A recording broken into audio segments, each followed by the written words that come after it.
Are you joking? You stare at me with that face. Are you jealous? I challenge you to a duel. You're about to watch Dave Rubin make fun of Bowtie Tucker 2 times to his face to start this interview off, and you might not even realize it's going on. I'm gonna break down all the little nuances of this interaction because these 2 guys are pros, and the reason he does it is he wants to immediately establish himself as the leader of the interaction. The industry term is to establish and hold the frame, and then the other person naturally takes more of a supplicative role. That was his intention, but old Tucker, man, he's no rookie. He's been around. I think he started the Spin Room in 2000 and then went to Crossfire, now his own show, Tucker. And he is a real pro. I'm gonna dissect the little things that he does, but at the end, I'm gonna talk about one overarching concept that he executes so well that you'll be able to use and incorporate in your own life to get your social skills where you need. I don't want you to be talking to your boss or your manager and Ron comes over and tries to talk over you or make you look bad and you just stand there like this. I want you to know how to turn that situation around so you look better than if Ron wouldn't have ever come in at all to try to clown on you in front of your boss, you know? A lot of times when people get promoted, it's because, I don't know, he just seems like he's got a lot of leadership skills. People look to him for leadership, right? He just has that aura and energy around him. Why? It's social skills.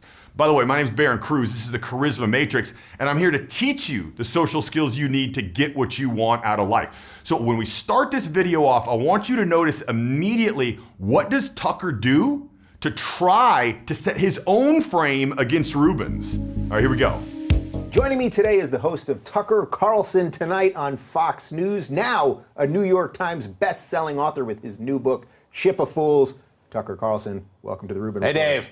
I am glad to have you here, my friend. I'm glad to be here. I love this. Okay, so what's Tucker doing right off the bat there? It's a big joke. It's so casual. He's not stressed. Most people, even though he's on Fox News all the time, are under a little bit of stress, and it takes a little while to get the wheels rolling, and it shows they're a little bit intimidated, but he didn't want to come off that way at all, so he starts out with responding with a goofy voice, and then when he laughs, in his second thing he says, there's nothing funny. He's just doing that laugh to show that he's loose. Let's watch that again. Tucker Carlson, welcome to the Rubin Hey, Report. Dave. Hey, Dave. Hey, Dave.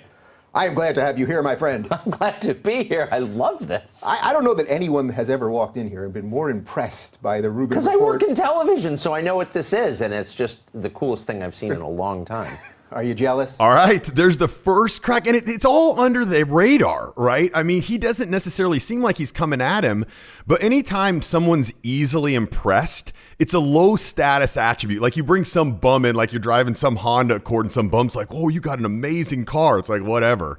So he starts out by saying, oh man, you're easily impressed. I don't know if anyone has been as impressed as you are right here.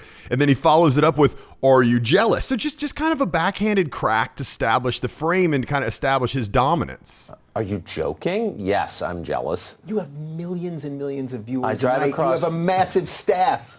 But I don't have the control that you have, which is wonderful. Yeah, control. All right, so speaking of control, I have only one goal for the next hour, which is to some point say something so ludicrous that you stare at me with that face. All right, there's the second one. So before he's even started this interview, he's worked so hard to set up the frame, and you know these are things that he's scripted before. This is not off the cuff. So Tucker's known to have kind of an open-mouthed look when he's surprised, and even though it's kind of funny and he takes it in stride, clearly that's not like something that he's super proud of, right? By him bringing that up, it's like bringing up something that he knows he'll be a little embarrassed about. So it's his second attempt to establish himself as the leader and to hopefully have Tucker fall into a supplicated frame, but Tucker's way too much of a pro, so see how he handles it. I may do that. Where did the face come from? It's totally organic. Everyone, the memes that come out of that face. It's totally organic. The funny Okay, I want you to watch that. I'm going to let it play here in just a little bit, but I want you to notice he laughs in response, but then immediately goes into, it's totally organic, showing it's not a real laugh. These are not genuinely happy laughs. It's just part of his communication to show that he's not taking it seriously. So he laughs it off, and the next thing you know, because a real laugh, what happens? You laugh and you're cheerful and you're smiling, and then it slowly winds down from that. You don't immediately go from, yeah, it's totally organic. You stare at me with that face. I may do that. Where did the face come from? It's totally Everyone, organic. the memes that come out It's of that totally face. organic. The funny thing is that's just my face at rest, which is golden retriever-like. Yeah. I'm a mouth breather. And when I first started this show, I got complaints about it internally. And the idea was it's too embarrassing, you look like a moron. But I can't stop. I can't help myself. So I'm not a super self-aware person. I'm not a mirror user, for example. A mirror, there's two kinds of people. There's either mirror users or non-mirror users. Because if you work in TV and you become really self-conscious, it destroys you. Yeah. And makes you insecure. So I just am trained after 20 years not to think about the way I look. And I didn't even know that I look like a moron when I'm listening, but I do. And I'm not changing. Okay, so how did you take his response to that? How do you feel about his response? I'm guessing you feel it was pretty good and valid. Very high status. Why? Because most people who are pushed against like that, calling out something they're not proud of, they get very defensive and they'll come up with reasons to be like, oh, it's not that bad. Maybe once or twice people caught me like that. What did he do? He's completely honest about it. He makes fun of himself. He uses self-deprecative humor. He says, I look like a golden retriever. Twice he said, I look like a moron. He said, I can't even use a mirror. That's high status. He wasn't emotionally rattled. Think, what are you talking about? Oh, no, I'm going to look bad. This is going to be televised on YouTube. Everyone's going to see it and think I'm dumb. It's self-aware. I know I look dumb. It's something I've come to peace with. That's a very high status thing. Notice yourself. When you feel like you want to get defensive when someone says something to you that's maybe not that flattering, notice how you feel about the other person, and very likely you feel like they have high status. Maybe it's someone above you in the workplace or something like that. But if it's someone you don't care about, like what if it's your little nephew and they say something about you that's not that flattering? You'd be like, oh, whatever, you're a goofball.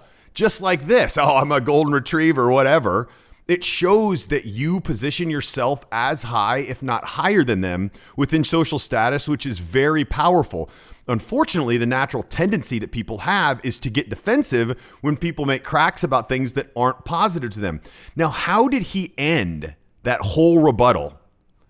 He ended it with something that was very powerful. He said all these self-deprecating things, and if it would have ended on that note, like, oh yeah, I'm a golden retriever, I know I look like a moron, yada, yada, yada, that's too weak. That's too much self-deprecation. So he ends very strong with this line. I didn't even know that I look like a moron when I'm listening, but I do. And I'm not changing. And I'm not changing. That's the thing. That shows the confidence at the end. It's not like I look like a moron. It's something I'm working on. He's laughing at it. That's who he is. I'm not changing. And I can't even imagine what it's like to be on Fox News every day on these shows where he's interviewing people. I mean, you want to talk about developing a tough skin. Does anyone take more of a browbeating than maybe the president or something like that from opposition, and people are constantly saying things they don't like? It's unbelievable. So this guy, that's one of the reasons I wanted to break this down. He's so polished because he's taken such a browbeating over the years. So that's a great way to show humility, to show high confidence. And then at the end, a little summary statement of, and I'm cool with it. And I'm okay with that. I've come to peace with that. That's who I am. But I will be totally honest with you. Years ago, when I first saw you on Crossfire on CNN, I was not a fan. Okay, that's the third time. You could actually argue four, but that's the third time before they've got into any questions. Because listen, the response previously was about his open mouth look. And now he's saying, listen, when I saw you, I wasn't a fan. So Rubin does a good job. He has an affable demeanor, right? He seems very friendly and whatnot. And I don't think he dislikes Tucker, but it's clear his goal is to position himself as the authority, because they haven't even started the interview yet. And this is the third time that he's saying, I'm not a fan of you. So he's got a great way of not coming across like a jerk, because it would be very easily. Can you imagine if someone would have started an interview like this and they would have said what he said in an angry way? The whole goal of this interview is to make you make that stupid face. Yeah, I remember. When I first saw you, I thought you were an idiot. I didn't think you were a fan. But because he's using such nice couching with this, it doesn't come across like he's trying to be that negative.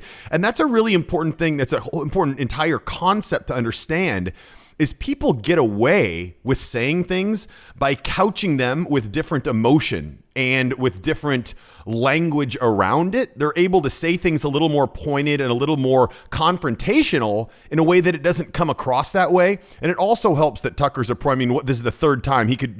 Someone else would probably be getting angry, but look at him. He's smiling once again at this. And when I talk about these things, if you're listening to this, you're like, geez, I didn't even understand like that. Like, to me, the interview looks like it's just a normal interview, just two guys talking.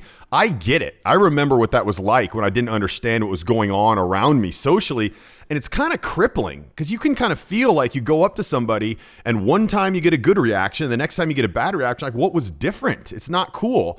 And I put together something you can grab for free because you're coming from this video. It's a social invincibility checklist that'll take you through 5 things that'll get you up to par so you can understand what's going on around you and feel more comfortable when you're out socially. You can touch or click up here in the left corner or go to charismamatrix.com/SI checklist and you'll be able to download it there.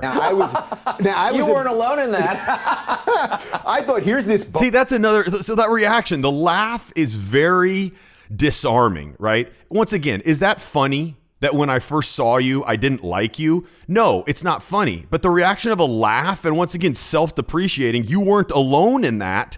That may come across to you intuitively as low status. It's actually high status because it's showing he doesn't have an emotional reaction. He doesn't care. Tie crossfire on CNN.